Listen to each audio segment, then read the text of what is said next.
Nabara ti panang sarabo dagiti Marcoseños ken ni Miss Joannalie Lungos Ukol, maysa kariti kandidata ti Miss Philippines Earth 2025 nga isuna ti mangirepresentar ti Filipino Community USA iti Hawaii.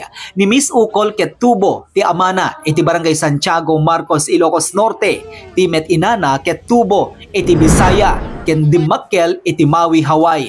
Mismo adagiti barangay officials ken kakabagyan ni Miss Ukol tinapan ng sabat kanya na iti Lawag City International Airport. Kalpasan na ket nag-courtesy call iti PNP Marcos ken di magaspay ang nakiabrasa ken nakipicture kariti kakailyan na iti Marcos, Ilocos Norte. Dito'y anabara ti panangpasangbay dagiti kakabagyan ken kabaranggayan da iti mismo a barangay hall ti Barangay Santiago, Marcos.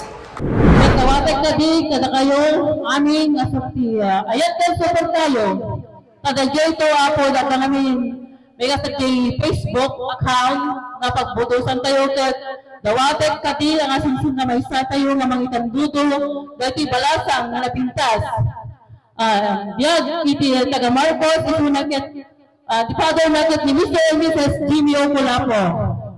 Lolo na niya, Mr. and Mrs. Catalino, o kung kasama dagiti kakabsat ni Mang Jimmy at Tata Ditoy, yan kasama ti relatives ni Joanna.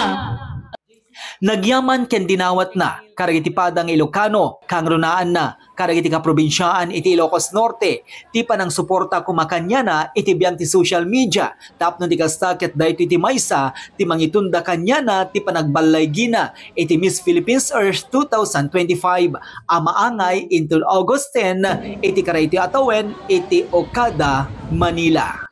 Naragsak kayo amin, Shakni Joannalie Ukol. I just want to thank everyone for coming out tonight. I didn't expect a turnout like this. I thought it was just going to be my family coming to pick me up at the airport, and this is something that this is over and beyond. Thank you so much. And you know, even though I was raised in Hawaii, there's a lot of Ilocanos there, and so when I'm upstage at Miss Philippines Earth, I just want everyone to know that I'm not only representing myself, representing my family, but I'm also representing the entire Barangay Santiago and the entire town of Marcos. And I am also representing all of you and our stories here in Ilocos and the discipline and the hard work that we put into our day-to-day lives just to survive every day. And I promise to you all that I will represent us Ilocanos in the best of my abilities. And thank you so much all for coming again. Inton bigat ket mapan ag courtesy call ken ni Mayor Antonio Mariano ken mapan nabisitaen ti balay ti Ili iti Marcos, Ilocos Norte ken dadumapay nga itinerarist na iti probinsya na Ilocos Norte. Para ti JCQ News Online, Joey Cordero Kiawit nagipadamag.